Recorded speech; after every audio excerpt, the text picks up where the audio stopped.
Olá pessoal, tudo bom? Bem-vindos para mais um Fala Dudu.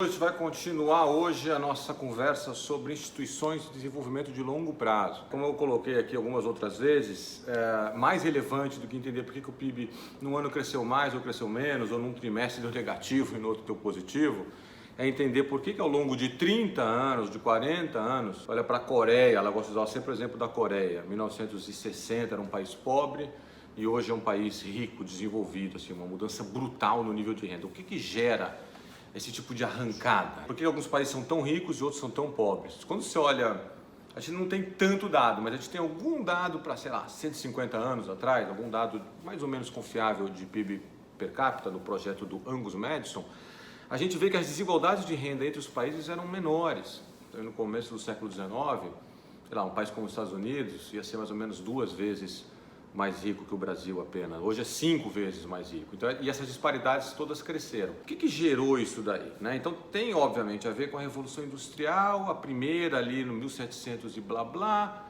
a segunda chamada Revolução Industrial em 1850, mas por que alguns países eles vão nessa onda, se modernizam, se industrializam, né? Adotam tecnologias mais sofisticadas, né? Investem na sua população e outros não? Essa é a pergunta fundamental.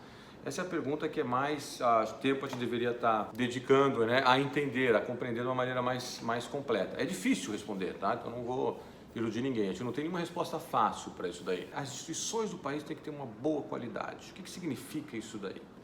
Isso significa principalmente, né, as instituições é um termo muito vasto, mas isso significa principalmente que a sociedade tem que ser aberta, que uma pessoa que vem de um extrato X qualquer, pelo esforço, trabalho, estudo, ela precisa ter a possibilidade de chegar num outro lugar. Aí uma empresa nova, um cara que está querendo inventar um negócio que vai melhorar a vida do consumidor, ele tem que conseguir se inserir no mercado sem ser barrado por uma competição barreiras à competição desleais, né, às vezes garantidas pelo próprio governo. Ele tem que ter possibilidade de ter acesso a um crédito para poder investir. O funcionário lá precisa ter acesso à educação para ter um capital humano elevado, para ser mais produtivo e ter um salário mais alto. Então, é acesso. Acho que a palavra, se tivesse que resumir uma palavra-chave, a palavra-chave seria acesso, o que eles chamam em inglês, a tradução não parece muito boa, de open order, né? Então tem que ter mobilidade, as firmas têm que poder entrar e tem que poder quebrar. O governo não tem que ficar escolhendo tal firma, tal setor para crescer. Tem que deixar um pouco que o mercado jogar esse jogo para escolher o que o país produz de uma maneira mais eficiente.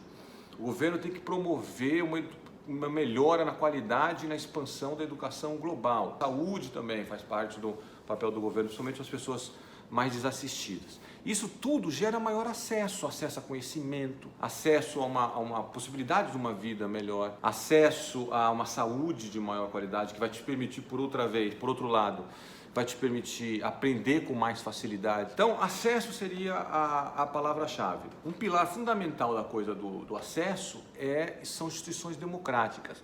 Democráticas num sentido bem amplo. Democrática não só no sentido de tem eleição, não tem eleição. Isso já é um primeiro passo, claro. Mas democrático no sentido de todas as vozes poderem ser ali bem representadas e ouvidas, no sentido de que não vai ter grupos de interesse concentrados, fortes, que vão barrar, por exemplo, o avanço da educação, porque não lhes interessa, às vezes, que um coorte maior, um grupo maior de pessoas tenha um nível de educação mais elevado. Ou um grupo de empresários quaisquer lá que tenta, por exemplo, proteger o setor dele com tarifa de importação alta, com subsídios desviados do governo, né, para ele poder vender a um preço mais baixo e ainda assim ter lucro. Então isso que significa ser subsidiado. Isso não é democrático, você entende? Isso não é democrático no sentido de que eu estou favorecendo grupos. Então a gente conseguir acabar ou conseguir diminuir muito, os grupos de interesse sempre estão lá pressionando, mas a gente conseguir montar, né, desenvolver um arcabouço institucional, político institucional, econômico, que dificulte muito pequenos grupos tentar levar vantagem, a famosa lei de Gerson, né, que infelizmente a coisa da lei de Gerson pegou no Brasil, não foi à toa, né? Eu quero sempre levar um pouco de vantagem em tudo.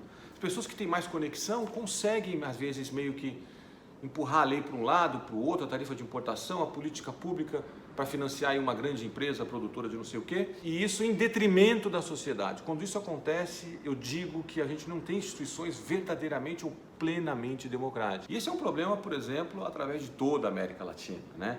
Aquela coisa do favorecimento, do grupo de interesse que consegue desviar parte da renda da sociedade para o seu próprio bolso, que consegue impedir que haja competição, que impede, que dificulta o acesso de mais pessoas, por exemplo, a um mercado de crédito, onde o cara vai poder pegar um dinheiro emprestado a uma taxa razoável e montar a sua empresa, que vai dificultar a vida do incumbente, do cara que está produzindo lá com baixa qualidade e alto preço. Então é isso que a gente chama, de uma maneira geral, boas instituições, tá? São instituições que garantem acesso amplo das pessoas a uma melhora de vida ou a poder, como eu dei o exemplo, abrir uma nova empresa, etc. E aí tem uma divisão, isso o Daron Acemoglu, James Robson e os coautores desse pessoal, que meio que são pioneiros nessa área institucional. Inclusive tem esse livro muito legal aí, que é o Porque as Nações Fracassam, né? do Acemoglu e companhia, mostrando como que nos países onde houve esse salto tremendo de renda a partir do começo do século XIX para cá, né, nesses últimos mais ou menos 200 anos, como as instituições eles já eram na origem de qualidade melhor. E essa instituição de qualidade melhor foi que, segundo essa narrativa, que eu acho bastante convincente, que proporcionaram esse salto de desenvolvimento. Não adianta falar assim, para ter salto de desenvolvimento precisa ter capital humano mais alto. É verdade, é óbvio que é verdade. Mas por que alguns lugares conseguem investir em educação ao longo de décadas e em outros esse investimento é tardio, não vai, não arranca, é sequestrado às vezes por grupos de interesse que não querem que o negócio vá, ou até mesmo dentro do setor de educação tem grupo de interesse. Então o cara não quer ser avaliado segundo a produtividade, a eficiência da aula dele. Por que isso acontece em alguns países e outros não? Então a origem disso daí é a qualidade institucional. E a gente sabe, olhando para o dado, hoje eu vejo, países que têm nível de qualidade institucional maior, são países que são mais ricos. A pergunta talvez crucial e que a gente não sabe responder com precisão é: o que leva alguns países a ter uma qualidade institucional melhor? Mas a gente já sabe uma coisa, a gente sabe pelo que a gente tem que lutar. Por instituições mais imparciais, independentes, democráticas, que garantam acesso das pessoas a educação, por exemplo, a saúde, a poder abrir uma empresa, a não ser perseguido, a poder lançar suas ideias livremente. A gente sabe que isso daí é chave para o desenvolvimento de longo. Aí eu estou falando de, sei lá, a renda per capita multiplicar por 5 em alguns anos. Vamos investir então em mexer na coisa institucional para a gente ficar com uma qualidade institucional mais forte. Tá? Então essa tem que ser a linha mestra. No próximo vídeo aula eu vou tentar explicar para vocês por que a gente chegou onde chegou. Né? Então a gente tem toda uma literatura na área de desenvolvimento tentando explicar, tá bom, mas por que alguns países tiveram esse desenvolvimento institucional e outros não? Mas a gente sabe por que a gente tem que lutar. Tá bom, pessoal? Então a gente se vê no próximo vídeo aula. Obrigado por acompanhar, clica aí embaixo, espalha para os amigos, espalha no YouTube, espalha no Facebook.